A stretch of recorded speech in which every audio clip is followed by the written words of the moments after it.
Non spoiler review of గాయపడ్డ సింహం. So actor by Tarun Bhaskar గారు, డెబ్యూట్ ఫిల్మ్ డైరెక్టర్ వచ్చేసి కైసపు శ్రీనివాస్ గారు.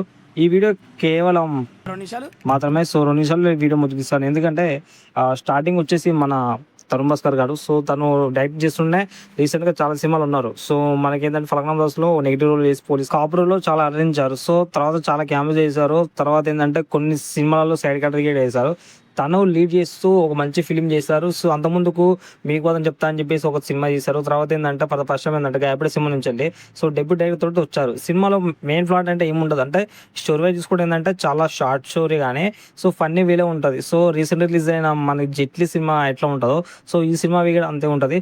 కొన్ని అంటే ఆల్రెడీ కొన్ని సినిమాల రిఫరెన్సెస్ తీసుకొని సో దాన్ని ఏంటంటే రియాక్షన్స్ వీడియోస్ అంటారు. సో ఆ టైప్లో తీసి కొంచెం ఫన్ వేలు తీసుకెళ్లారు.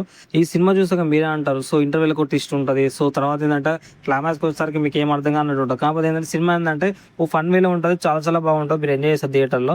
తరుణ్ భాస్కర్ నుంచి ఇలాంటి సినిమా ఎక్స్పెక్ట్ చేస్తారు. ఎందుకంటే ఒక డెబ్యూ డైరెక్టర్ ఇంత మంచి తీశారు. ఎందుకంటే షార్ట్ షోర్ అనే చాలా లెంత్గా తీసుకొని సో చాలా బాగా ప్రజెంట్ చేశారు. సో అక్కడ మెచ్చుకోవాలి డైరెక్టర్ని. సో తర్వాత ఇక మెయిన్ అంటే ఇక వన్ మ్యాన్ షో అంటే తరుణ్ భాస్కర్ గారు చాలా కామెడీస్ ఉంటాయి.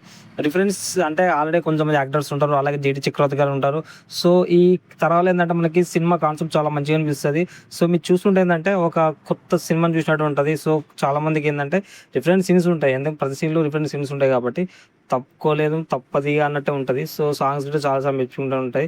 సినిమాటోగ్రాఫర్ కానీ లేకపోతే డివ్యూకి సంబంధించిన కానీ కొన్ని సినిమా టెక్నిక్స్ సంబంధించిన విషయాలు కానీ చాలా బాగా తీస్తారు. ఎందుకంటే షార్ట్ స్టోరీస్ షార్ట్ సినిమా కాబట్టి సో లెంత్గా చూసుకుంటే ఈ కెమెరా సరంగా ఏంటంటే అలరిస్తూ ఉంటాయి. ఈ సినిమా చూసాక ఏంటంటే అంటే ఇక వన్ టైం మార్చుకున్నట్టు ఉంటుంది. కాకపోతే ఈ ఫన్ వేలు నచ్చిన వాళ్ళకి ఏంటంటే కొంచెం ఇక ఫన్ వేలు కాబట్టి చాలా మంది చూడొచ్చు, ఇక వాళ్ళ ఇష్టము.